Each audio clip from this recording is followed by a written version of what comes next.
In this video, we'll go over user-centered web design. So we'll specifically look at some of the principles of user-centered design and more specifically for web designing. So there are a set of 14 principles, and I'll walk you through that with a few examples. So the first one is the principle of user profiling. When we are creating user interfaces, it's important to understand who our user is and what their demographics are, and choose our design based on that. So the colors, the font sizes, all of the technical aspects, they should be catered towards those users. Also, it's important to understand what kind of monitors are they likely to use, what's the resolution, are they going to use regular monitors or mobile devices, and based on that use appropriate tools for programming. So there are a number of examples out there that do this. One good example is WordPress, where they provide it's a content management software, and they provide different kinds of themes based on who their user is. A few other examples out there. So here's the website for Nike. So and understanding their users and who their users are, there's this top menu bar that basically caters to the different kinds of users and the products that they have for them. So similarly, WordPress has different themes, whether it's for businesses, it's for schools, or it's for personal purposes. So based on that, the themes and the layout of the user interface is customized. Our second principle is the principle of metaphor. So what this means is that we should be borrowing behaviors from systems that our users are already familiar with. So say if there are some websites that are within a particular category, for example news websites, then there is a certain expectation from those kind of websites. Similarly, if there's banking applications, there's a certain kind of expectation for those that you log in, and once you sign in, you're able to see a summary of all of your accounts, and then when you click on the individual accounts, you get information about the transactions. It provides the ability to print out your statements and look at the details of the transactions and make payments and such. Now, similarly, with the news websites, there's always they're displayed in such a way that there's categories, different categories of news. That's the first thing that shows up, and CNN is a good example for that. And you see that same style being followed by all of the other news websites as well, wherein their menu bar is the options on the menu bar are based on the different category of news. Are you interested in world news or politics or economics or local news? So it basically has those links provided, and that is very important, because that's the principle of metaphor, wherein we want to borrow ideas, the similar, whatever the users are already used to, we want to make sure we continue providing that. Our third principle is the principle of feature exposure. So this is where the users should be able to clearly see what is available on the website or on the web app, and it should not be too overwhelming, but then at the same time they should be able to get to the information that they are interested in. So by providing menus, navigation menus, and very often you will see most of the good websites have secondary means of navigating to a certain part of the page. So providing that secondary navigation, so if they miss the first one, they're then able to at least use the second one. And then the pages the pages in the website are clustered into meaningful blocks. So users, when they're looking for specific kind of information, they find it all over there.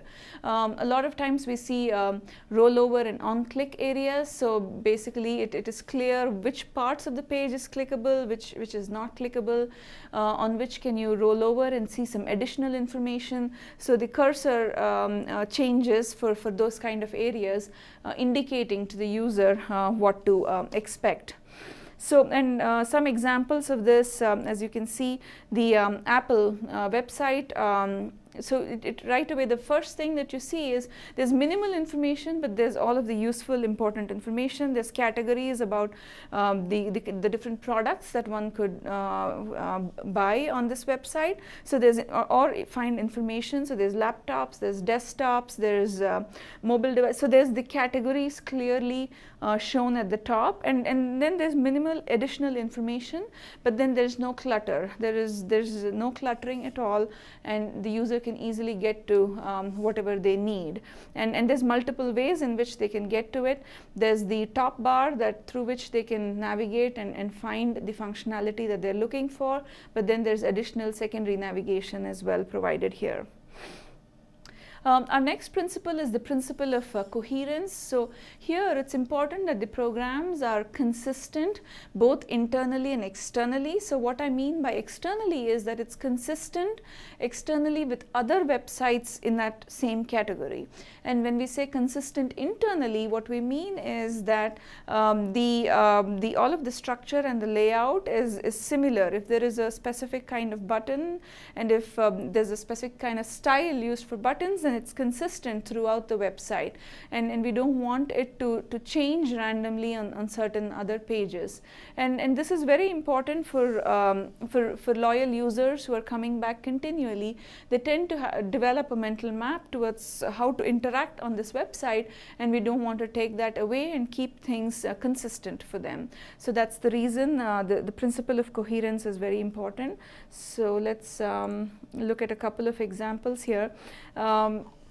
There's Amazon, and we see now that all of the shopping websites follow this kind of a layout wherein the different categories are laid out on the left hand side. They're always offering recommendations at the bottom part, and then there's the search bar, and a similar kind of layout is being used by most shopping websites. And then they also make sure that their mobile version of the app is in such a way that it is still renders correctly and is still viewable and usable by the users. Another example is with say Exchange server. When we log into Exchange server, again the idea is to show minimal information that's needed in order to get the user in, and any advanced settings, so we don't want to provide too much information on the first page where some users may not care about that. So all of the remaining remaining details that may not pertain to all users goes into advanced settings. So if someone wants to deal with those settings, they basically can still get to it. Another example here, so say going back to the coherence and internal coherence. So we want to make sure that all of the styling is consistent. We don't use an orange color submit button on one part of the page and a blue color submit button on the other. That confuses the users into thinking, what is the underlying difference between these two? Maybe there is something more to it, and that's the reason different colors were chosen. And then we also talk about external coherence. We want to make sure that whatever other popular websites are already using, that's what we continue to use, because that's what the users are already used to and have a mental map towards. So here's the example of using likes, the like button on Facebook. That's something that everyone is used to.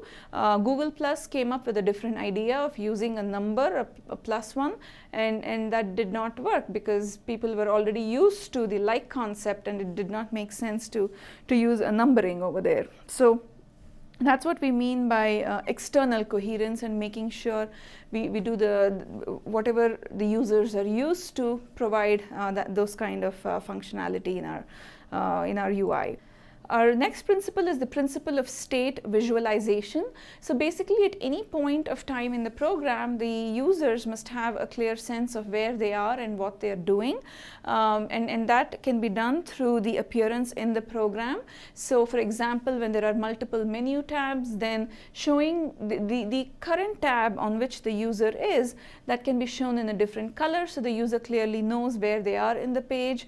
Similarly, we often see that the cursor changes when we are in certain editable regions or clickable regions, indicating that these are the paths that you can click on. And sometimes we also see if a user has already clicked on certain paths, the color of those links changes, indicating that you've already visited these places. There's hover effects for links. So all of these are examples of state visualization and providing that visualization to the user, so it's clear to them where they are at any point of time. The next principle is the principle of shortcuts. So here we want to provide to the user multiple ways to get to a topic that they are interested in. So there's always the main navigation menu, but then we also want to provide shortcuts to other links that they can quickly reach. So say for example, if it's a long page and then there are all of the menu options at the top, some of the commonly used links, we should have additional shortcuts somewhere at the bottom or on the side as well, so they don't have to scroll up all the way back to the top of the page to be able to get to it. And a good example would be, say, the sign out button or the save button. That should be placed in multiple places so the user can quickly get to it. So having these shortcuts in appropriate places is very important. Our next principle is the principle of focus. So there are certain parts of the UI that need additional attention. So the use of moving elements or colors or images that helps in bringing the user's focus to those parts of the UI. Principle of grammar. So this is where the language that's used in the application should be carefully chosen. Now in the literal sense, of course, the grammar should be correct and all of the spellings should be correct. We definitely want that. So that's basically the literal application of this principle. But in addition to that, it's also about the terminology that's used on the website, and is it consistent with the language that's typically used in that particular domain, or in that particular industry, or in that geographical area based on where this application is being heavily used. So it's very important to use that correct terminology so that the users are able to relate to it. So let me show you an example of that. Here's an example wherein this website is basically asking, the first thing that's there is it's asking this question: how to generate 195,000 visitors a month without spending $1 on ads. So that right away grabs the attention of a user who's interested in that kind of information and in that kind of a business. And then so that's there to, the correct language is being used so that it can get the attention of the user, and then once the attention is there, then they can click on the button and provide more details about this kind of business. Now another example pertaining to the visualization is basically here with Google Drive. You see when you upload some files on Google Drive, at any point of time it shows the information on what's the status of the upload. So typically at the bottom it shows how many files are there and which one of it is being uploaded and how many have been completed. And then there's also a status bar at the top showing how much of that upload process has been completed. So that's a good example of the state visualization. Here's another, again, state visualization, like when you delete a message from your email account, then there's a message posted that says that this conversation has been moved into trash. So it's kind of giving you the information that this operation has been completed.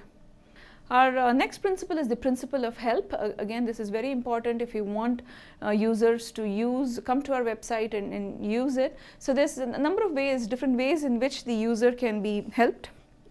So those the user needs are basically categorized into, say, it could be goal oriented, where there is a specific feature set that's offered on the website and we want to know, or the user should be offered help on how to do or perform those or use those features. So all of the features that are offered on the website, information about it should be available to the users. A second kind of help would be more descriptive in nature, providing an overall idea of the feature, what is is it, what does it do, and how do you do it. So that's overall description of the feature. A third kind is procedural, wherein you provide step-by-step instructions on how do I do this. So that would be a procedural help. Now, interpretive is, why did this happen? Error messages. So a lot of times there's errors or issues happen. Instead of just saying that an error occurred, it's useful to tell the user why it happened. Providing that additional information gives the context and makes more sense to the users.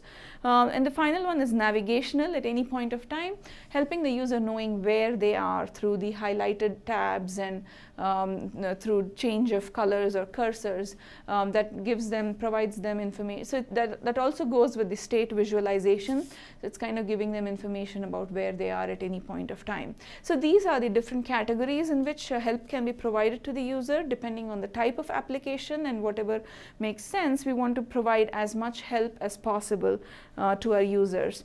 So a few good examples of help are here. So this the Gmail example where on deletion of a message, there is this useful help message at the top that says that the conversation has been moved to trash, and then it's also providing the user the option to undo, which is kind of comforting them in some sense that you didn't do anything bad. If you want to get it back, you can get it back.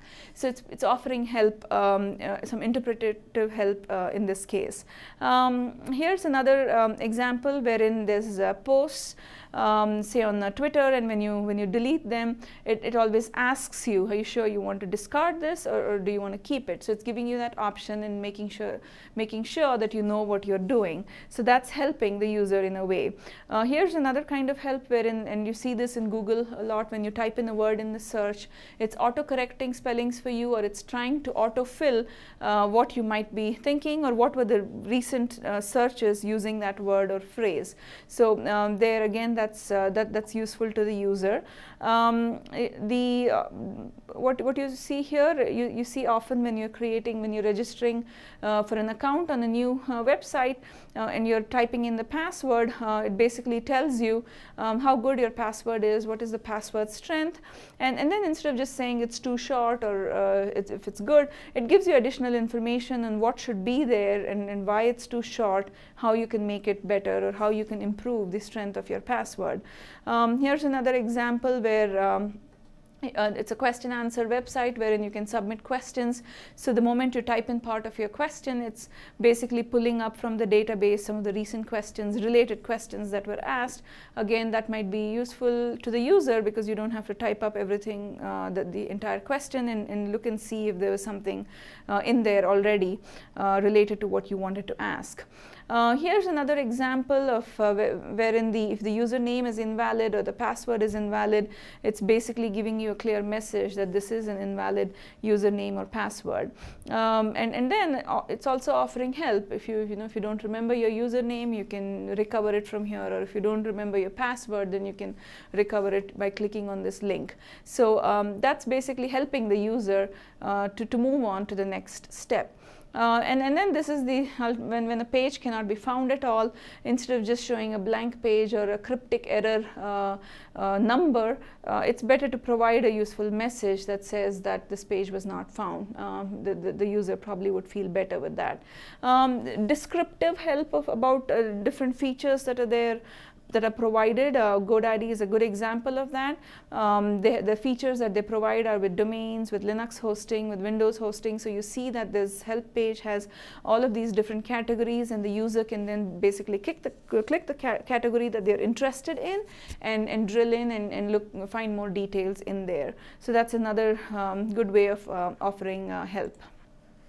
The next principle is the principle of safety. So basically allow the user to develop confidence that your website is secure and their information is secure there, and all of the confidential information is handled properly. The way this is done is by providing proper login mechanisms and strong password creation techniques, and then provide certificates so the user feels safe using your website. The principle of context. So again, there should be one well-defined context, and everything on the page should be defined around that context without mixing up multiple different kinds of visual imagery. Everything should be related to a particular category or theme, and that helps the user in navigating through the site. The next one is the principle of aesthetics. Basically, there is not much I can say here. It says create a program of beauty. Now, whatever that means, basically it should appeal to the users and they should be able to use it. Some good examples of that would be the Google search page. As you can see, it's simple, it's straightforward, there's no confusion.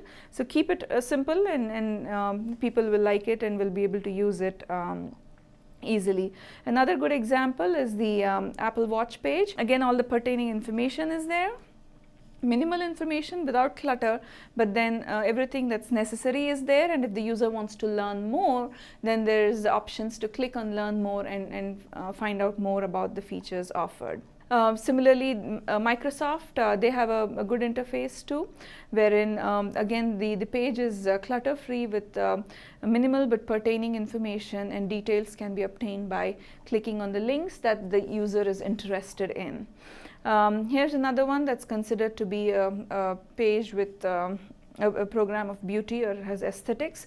It's the L'Oreal page, and again, only the pertaining information. You see how the layout and the context is different here, and the themes used is according to the user base and that context.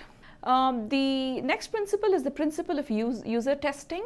So with the user-centered design, it's our users are the key, so it's important to get their feedback.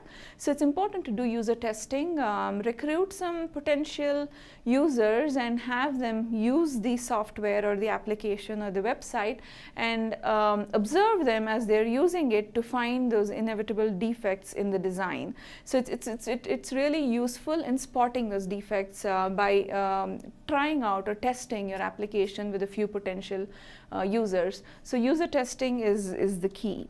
And when this user testing is done, it's very important to listen to what people have got to say, because that's what most likely the other users are going to feel and say as well. So the principle of humility is the last principle, wherein you listen to what people have got to say and make those improvements, because at the end of the day, it's the users. If they don't visit the website and use it, it's whatever was developed and created is pointless. So these are the 14 principles of user-centered design, and user testing is an important aspect, which these days is part of software testing, and it goes into the non-functional testing aspect. So typically the user testing has to be planned very well. Users have to be recruited carefully. The right number of users have to be chosen, and what is it that you're going to ask them to do has to be decided upon, and then observe the users and learn from it and make the fixes. So that's all I have in this video. Thank you.